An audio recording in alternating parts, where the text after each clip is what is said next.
Okay, so you know how everyone's always talking about sustainability these days? Like Yeah. everywhere you turn, right? Yeah. But what does it actually mean when it comes to something like, say, your morning cup of coffee? Yeah. Well, today, we're going deep, deep down into the world of sustainable coffee farming with a story that is way more interesting than it might sound at first. It really is fascinating stuff. We've got articles and reports all about this coffee farm, Finca Las Brisas, and its owner. Yeah, Carlos Pola. Right. And get this guy, he had a whole career, like over 20 years, in textiles Really? before he decided to jump into the world of coffee. Wow. Okay, so from textiles to coffee. See, I told you it was interesting. What's the story there? Right.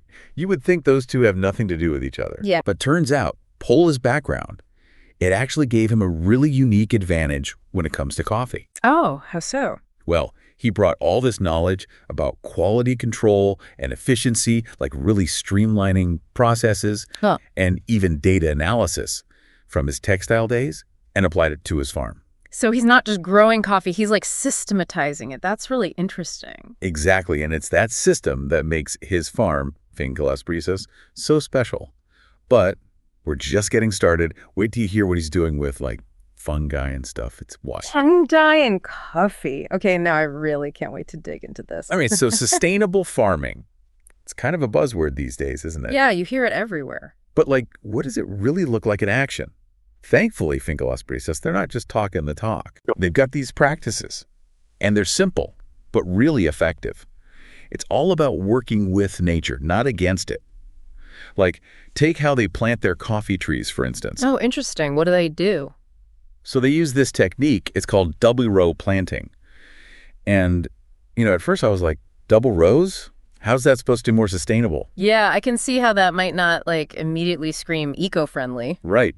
But it's actually really clever. Okay, I'm intrigued. Tell me more. So basically, by planting the coffee trees closer together in these double rows, Pola, he's able to, like, maximize the amount of coffee he can grow in a smaller space. Ah, so less land used overall. Exactly. Which means they don't have to clear as much land for farming. Smart. So it's about being efficient with the resources you have. Exactly. And it's not just the double rows. They also plant along these contours, following the natural curves of the land. Oh, right, like contour lines on a map. Yes. And that helps prevent soil erosion, because when it rains, the water flows more slowly. Right, it's like natural terracing. Exactly.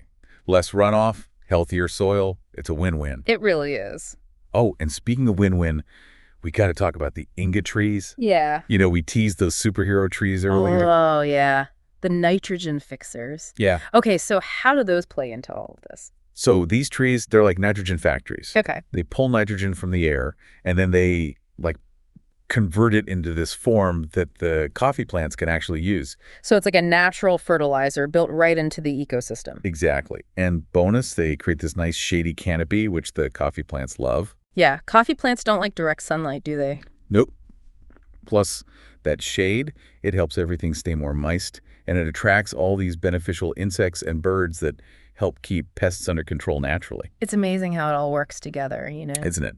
And it gets even cooler. Remember how we mentioned fungi earlier? Oh, yeah, Oh. that's right. You can't forget the fungi. What's the deal with the fungi? So at first, I'll admit, I was a little skeptical. Fungi and coffee? Yes, it sounds a little, I don't know. Weird. Yeah, a little weird. But trust me, this is fascinating. So they're using these specific types of fungi called mycorrhiza. They live in the soil, Okay. and they form this, like, symbiotic relationship with the coffee plant's roots. Symbiotic. Yeah. So they both benefit. Yes. So the fungi, they help the coffee plant absorb water and nutrients way more efficiently, which makes the coffee plant stronger, healthier, more drought resistant, all that good stuff. And in return, Yeah. the coffee plant gives the fungi sugars. It's like a perfect little trade agreement going on underground. That's so cool. So by cultivating these fungi, they're not just helping the coffee plants, they're creating this whole thriving ecosystem in the soil. Exactly. And get this, to grow the fungi, Pola actually uses the wastewater from processing the coffee beans. Whoa, that's incredible. Talk about closing the loop. Right. It's like this perfect example of a closed loop system. Nothing goes to waste. That's what it's all about. It's amazing to me how all these practices we've been talking about, they're not just, like, good for the planet. They actually make the coffee taste better, too. Absolutely. When you have healthy soil and you're not using a bunch of chemicals, it just makes sense that the coffee would be more flavorful, right? Right. And Pola, he really takes it a step further. You know what I mean? Like, he's not just focused on the environment. He also really wants to make the whole coffee industry, like, more ethical, more transparent. Yeah. He's all about that traceability, isn't he? Exactly. And this is the part that I think is so cool. So he's developing this app, right? And he's going to let people, like, literally trace their coffee beans all the way back to his farm. Whoa, that's next level. How does that work? Okay, so picture this. You're at the store, you pick up a bag of Finca Las Brisas coffee, and there's a QR code on the bag. Okay, yeah. You scan the code with your phone, and boom, you're suddenly transported to the farm, basically. You can see where those exact beans came from, when they were harvested, how they were processed, even who took care of them. That is so cool. So it's like giving consumers that direct connection to the source. Exactly. No more mystery beans. And I think that's what people want these days, you know? Like, they care about where their food comes from. Transparency and authenticity, for sure. It builds trust. Exactly. And speaking of things that build trust, we got to talk about the actual coffee here. Like, what does this sustainably, ethically produced coffee, what does it actually taste like? Get ready for a flavor trip. We're talking about the Polas variety here, and it's known for being super complex. Imagine, like, crisp apple, a touch of caramel sweetness. Ooh, I love caramel. Right.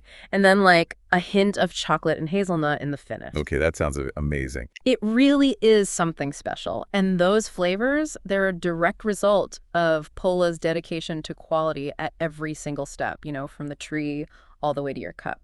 So I got to say, wrapping up this deep dive into Finca Las Brisas, it's really inspiring, you know? It is. Pola has created something truly special, and he's showing the world that you can have a successful business, and you can do it in a way that benefits everyone, the environment, the farmers, the coffee lovers. Absolutely. It's about looking at the big picture, you know, understanding that everything is connected. Exactly. So next time you're like brewing your morning coffee, or maybe you're treating yourself to a fancy latte. Or just like smelling the beans at the store. Yes. Take a second to think about where that coffee came from and the journey it took to get to you. And who knows, maybe it'll inspire you to do a little digging of your own, you know? Yep. Find out what's in your cup. Exactly. Because every cup tells a story.